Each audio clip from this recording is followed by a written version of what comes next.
Hello guys, and welcome to another ProfileTree video. So in today's video, we're going to be taking a look at Technical SEO Audit, a step-by-step guide.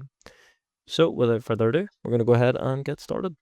So just before we go into the step-by-step audit, let's take a moment to understand why Technical SEO is so crucial and why it often goes unappreciated. Now, Technical SEO is about ensuring your site is accessible, crawlable, indexable, and fast. Now, because no matter how excellent your content is, if Google can't crawl, understand, or rank it, it simply won't appear in search results. Think of it as the backbone of your SEO strategy. So without solid technical foundations, all your content marketing, link building, and keyword strategy efforts can fall flat. Now, here's why it matters. Per site architecture. Now, this is one of the reasons that it keeps Google from discovering or properly indexing your most important pages. Another one would be slow loading pages and unstable layouts. That will harm user experience, which directly impacts your rankings via your core web vitals. Another one would be broken links and redirect issues. So that'll waste valuable crawl budget and can send visitors to dead ends, and that'll be very frustrating for users and bots alike. Indexation problems can leave countless pages trapped in the search engine's crawl queue, never making it to the rankings and never helping your SEO. Now, lastly, mobile and security errors are more crucial than ever, especially since Google's shift to mobile first indexing and their growing focus on trust signals. So, in short, Technical SEO is the foundation of your website's SEO health. Just like you wouldn't invest in painting or decorating a house with a cracked foundation, you shouldn't invest in content or off-page efforts in your technical SEO if it isn't up to scratch. So now that we have a clear understanding on this, let's look at a few methods on how we can fix your technical SEO. So the first thing that you should do when you're doing your SEO audit is crawl your website. Now, there's plenty of different SEO tools out there like Screaming Frog, Sitebulb, Ahrefs, SEMrush, or the one that we're using here is Ubersuggest. Now, these are the things that you should be looking for, which is status codes. So identify 404 pages, 301s, 302s, those would be redirects. Any soft 404 pages, so like pages returning 200 but have no useful content. So that's the one that we need to try to fix. And then you would have, let's just say, redirect chains. So multiple redirects in a row can slow down crawling. Canonical issues, so pages with conflicting or incorrect canonical tags. Also check for duplicate content. So duplicated content can cause, let's just say, cause issues. Now, this happens with parameterized URLs, printer-friendly versions, or inconsistent canonicalization. So another thing that you should look out for as well is scroll depth. So check that important pages aren't buried too deep.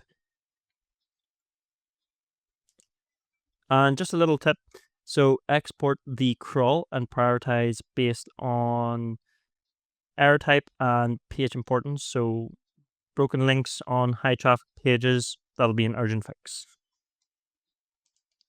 So just to give you guys a little bit of an overview, what we're doing here is we are crawling the ProfileTree website.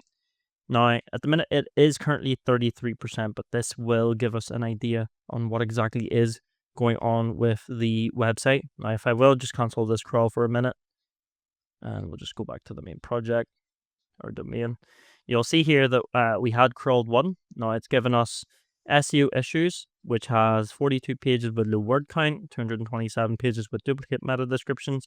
It's even telling us that there's 407 pages that are successful, 0 redirected, 1 broken, 1 blocked. So you can have a look at all the SEO issues here that we need to look at.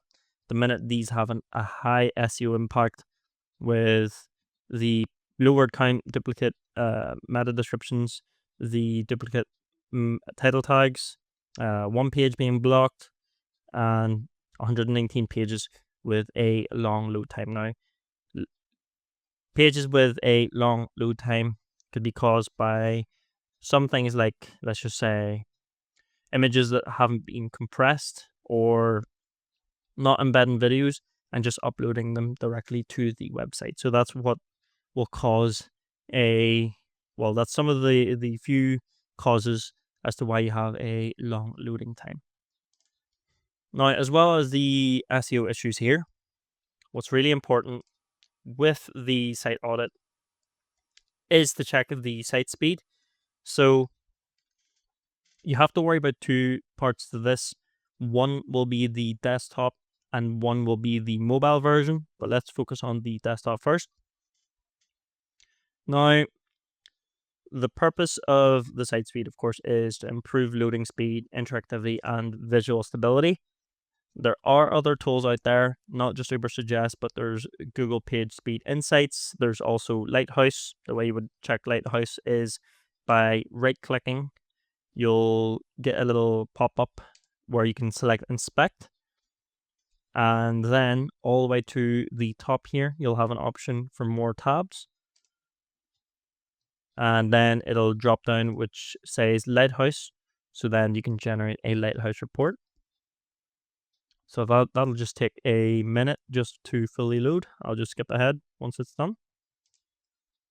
Okay, perfect. So now that it's fully loaded here, we can actually see the performance of the website, the accessibility, the best practices, as well as the SEO. So currently we're flagged as red here.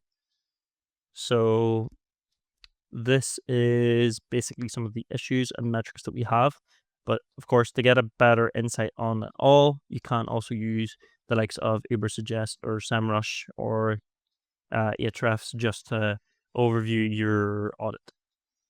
Now, at the minute, with this site, we could see that we have 1.87 seconds for the desktop load time, which is okay. It's actually marked as great. The interactivity is at a 101, so it's not too bad either. Again, it's marked as great. But the issue that we have here is the visual stability, and it actually tells us what it is. So how much your page layout shifts or jumps while it's loading. At the minute, it's marked as poor at 0.26. Now, the metrics that you should really focus on when it comes to the site speed is the largest contentful paint, also known as LCP, and that measures loading performance. So aim for 2.5 seconds. Your first input delay or interaction to next paint, so that's NIP, and that measures interactivity. So aim about 200 ms. And the cumulative layout shift, or also known as CLS, so that measures visual stability. So aim for under 0.1.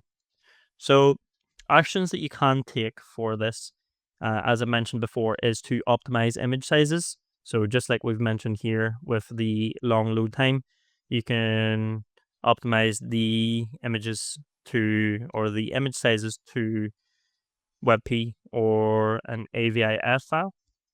You can implement lazy loading as well. You can minify and defer unused CSS and JavaScript. You can use the likes of your content delivery network or CDN. So that's with the likes of Cloudflare or Bunny CDN, etc. There's plenty of different ones out there. Or you can enable a gzip compression and caching. Now, just a little tip. Core Web Vitals have a direct connection to user engagement, especially on mobile. So this ties technical SEO to conversions. Now, another way to improve your technical SEO is with site architecture and internal linking. So you can see here at the minute that we have 26 backlinks.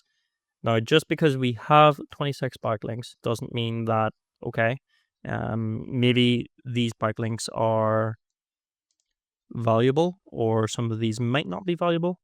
Now, the purpose of this is to improve crawl efficiency and distribute link equity logically. So again, tools like Screaming Frog Crawl, Ahrefs, internal link report, or like the manual inspection is what you could use for this. Now, what would you check? The page hierarchy, so it should be clean, logical, so homepage, category, product, or page. The click depth as well, so key pages should be reachable within 3 clicks. Broken and redirected internal links, so they can damage crawl paths and waste crawl budget. Anchor text as well, so make sure that you use descriptive, keyword relevant internal links. And just a little tip for this, so make sure that you use internal linking to support cornerstone content and distribute relevance to money pages.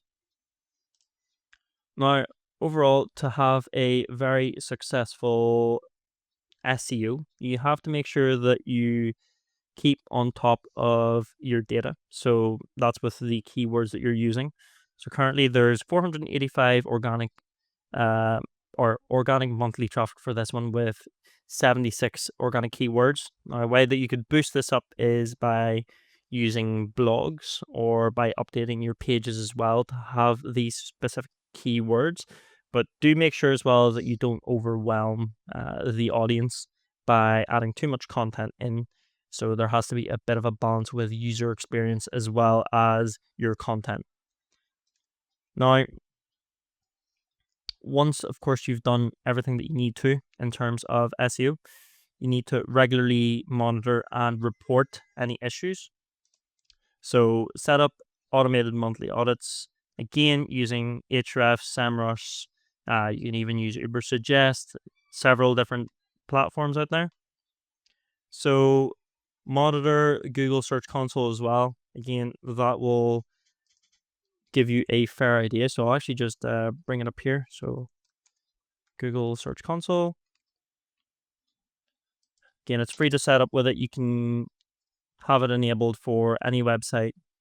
They make it easy as well for website builders such as Wix and Squarespace. Just to give you an idea on how to actually connect it, you'll have an option here on the top left. If you just drop it down, you'll have the option to add a property, and this is where you would just place your domain name.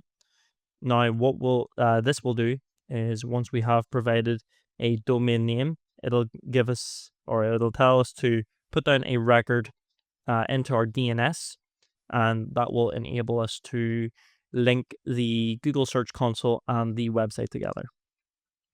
So just to give you an overall look on the Google Search Console, basically this lets us know exactly what sort of keywords we're pretty much like what our queries are. You can see our impressions and our click-through rate as well. You can see these are some of our top queries, and again, we can work with this. We can either create blogs, we can create informational pages as well. It lets us know which pages are currently ranking best. So again, this is another way to monitor your technical SEO with the use of Google Search Console. Now, as well as the Google Search Console itself, of course, there's GA4 or Google Analytics.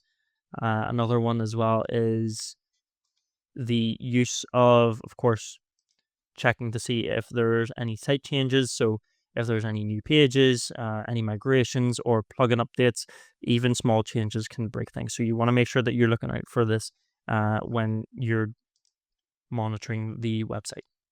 So there you have it. That is pretty much a insight to the technical SEO audit process. So whether you manage your own website or work with clients, running these checks regularly is critical to staying ahead of the competition. So if you guys have any questions at all, let us know in the comment section below. We'd like to know what you think. But other than that, I'll see you guys for the next video. Thank you very much for watching.